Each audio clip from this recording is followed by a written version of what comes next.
Dan kenapa kita susah menghapus kemiskinan? Karena kita selalu punya semangat untuk memerangi. Sesuatu yang kita perangi, dia akan berontak dan melawan. Harusnya kemiskinan kita rangkul untuk kita sadarkan.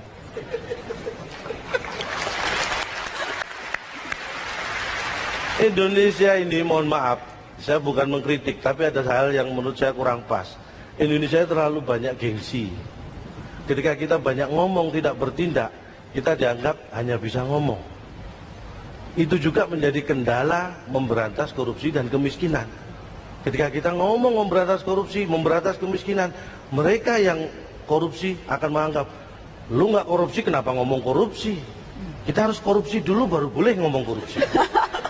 Itulah masalahnya. Itu yang harus kita kikis. Karena korupsi apapun bentuknya itu merugikan rakyat. Kuncinya hanya satu, apa mereka tidak punya iman? Punya. Yang mereka tidak punya adalah mikir. Karena saya tahu persis, karena saya survei orang yang korupsi.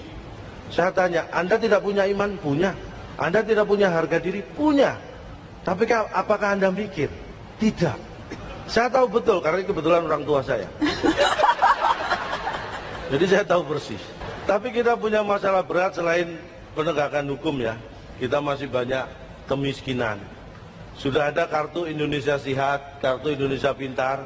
Dan saya bersyukur sejak ada kartu Indonesia Pintar, anak saya yang paling kecil sudah pintar main kartu.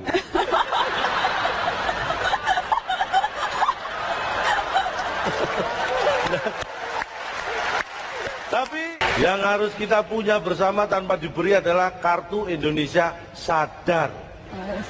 Kita harus sadar menjadi bangsa Indonesia, kita harus mulai mikir. Karena apa? Pikiran itu hanya berfungsi seperti parasit.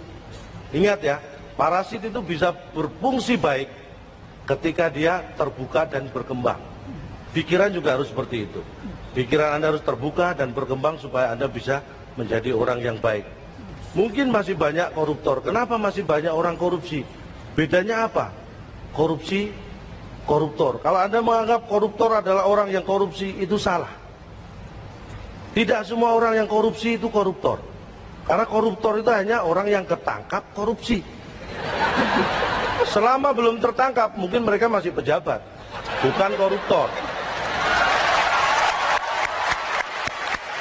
Jadi, yang harus Anda ingat, kenapa banyak koruptor? Karena memang level koruptor lebih tinggi dari pejabat.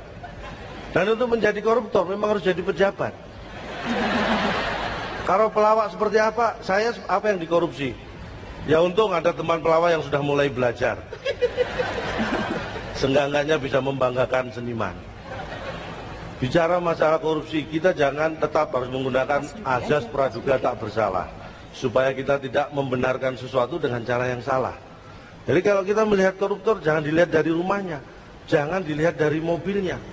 Karena apa? Kalau kita melihat dari rumahnya, kita melihat dari mobilnya, berarti kita maling.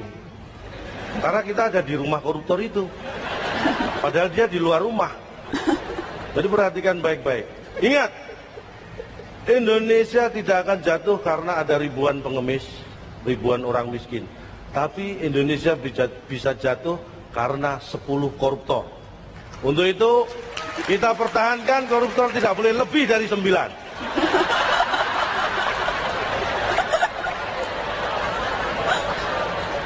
Banyak juga yang berpendapat koruptor harus dihukum mati. Di Cina sudah dilaksanakan itu, tapi ada sedikit juga yang saya survei di sana. Ada koruptor yang hanya 2 bulan dihukum di Cina.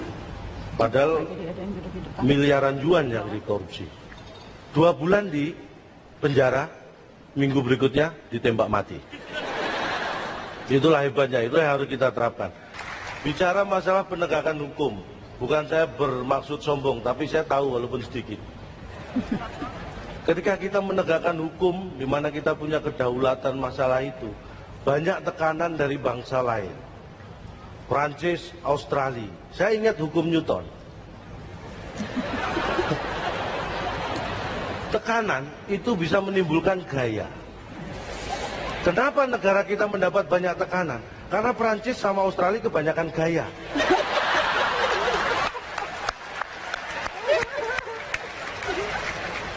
Presiden Prancis, François Hollande.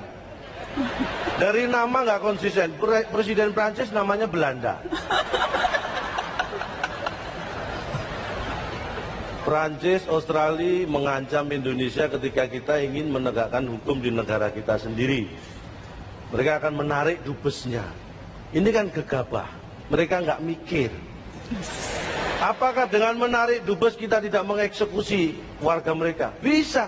Karena yang kita eksekusi adalah yang bersalah, bukan dubes mereka. Saya yakin mereka kalau mikir pasti akan mengembalikan dubesnya.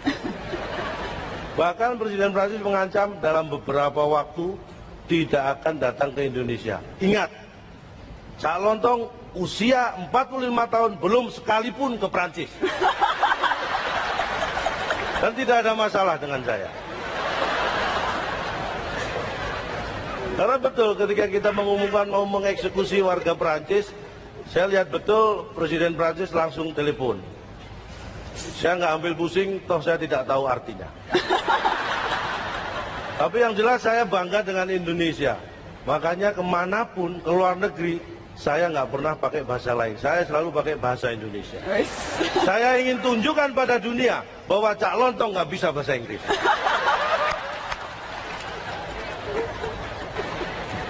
Tapi kita bicara masalah mimpi Indonesia.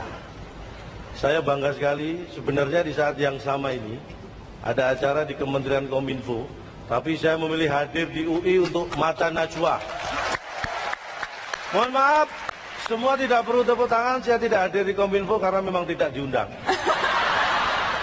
Saya hanya sampaikan di sana ada acara. Bicara masalah mimpi, visi tanpa aksi itu adalah mimpi. Tapi aksi tanpa visi itu mimpi buruk. Jadi erat kaitannya ketika kita punya visi, kita harus memperjuangkan sebagai aksi. Dan kita harus berbangga karena pemerintah fokus pada pembangunan maritim. Kita ingat betul, kita 2/3 luas dari Indonesia ini adalah air, lautan. Jadi kalau dulu lautan api, Maribung rebut kembali, sekarang lautan ikan, maritim rebut kembali. Dan bicara masalah anak negeri, Bapak Habibie salah satu yang sangat membanggakan. Sampai-sampai waktu saya kecil, ditanya tadi mimpi, cita-cita, saya pengen jadi Habibie. Dan sejak SMP, saya sadar bahwa cita-cita salah. Benar.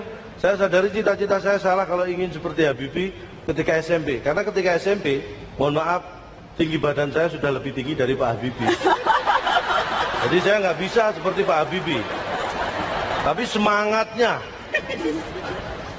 Cintanya, Cak Lontong? Ya? Cintanya seperti cinta Habibie Ainun tidak? Oh, kalau cinta dengan pasangan saya nomor 1.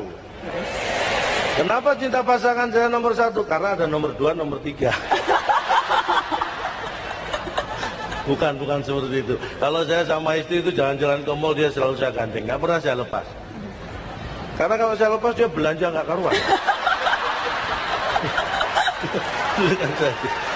Makanya saya ingin Anda semua meniru Bapak Habibie, seseorang yang bisa mengagumkan dan dikagumi oleh Indonesia. Dan saya, Cak Lontong, hanya bisa mengagumi Pak Habibie dan Indonesia. Mudah-mudahan apa yang saya sampaikan kurang bermanfaat. Tetap semangat, jangan kapok menjadi Indonesia, dan banggalah menjadi warga negara Indonesia. Saya Cak Lontong, salam lemper. Terima kasih Cak Lontong, salam lemper.